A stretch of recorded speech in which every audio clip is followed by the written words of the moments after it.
এখন আমরা আছি কোথায়? আমরা আছি গাবতলীর সর্ববৃহত্তম হাটে, লাইনে দাঁড়াইছি, যদি সবাই শুধু দেখি পায়ে উঠবো না। যাওয়া যায় কিনা এই বৃহত্তম হাটে।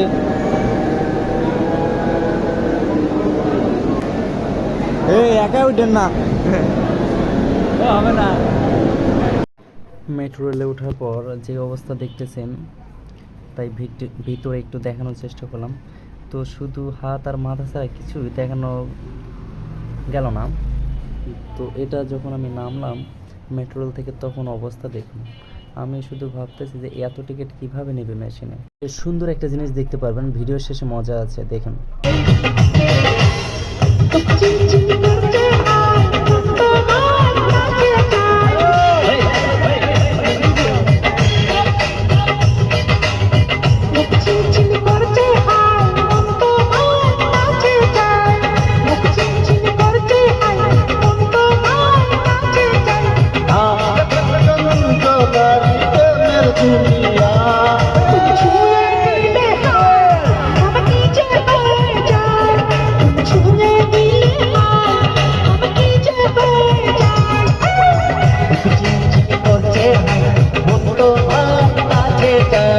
আশ্চর্যের বিষয়, সবাই সুন্দরভাবে গান শুনছিল, কিন্তু শেষে তিনি কি বললেন এটা এটা দেখুন, মজা পাবেন।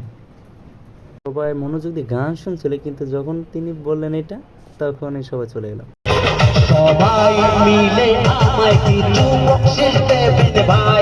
তারপর চলে গেলাম আমরা সরাউদিতে। তখন বের হওয়ার সময় কি জ্যাম!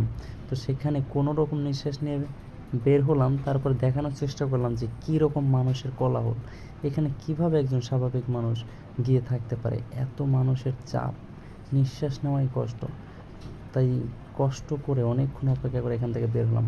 তাই এখন দেখানোর চেষ্টা করলাম সবাইকে আর কি। এবং সবাইকে যখন আমি সর্বশেষ চলে আসার সময় টিএসসিতে গেলাম, তখন দেখলাম যে এখানেও একই রকম, এমন কোনো জায়গা নেই যে আমরা মানুষের কোলাহল দেখিনি। এখানে সুন্দর একটা দৃশ্য ছিল, মেট্রো রেল রাজু ভাস্কর্যের সামনে। তো এই রকম ছিল আর কি। তারপরে সর্বশেষ যখন আসার সময় মেট্রোতে উঠবো, দেখি সবাই বসে আছে বাতাসে।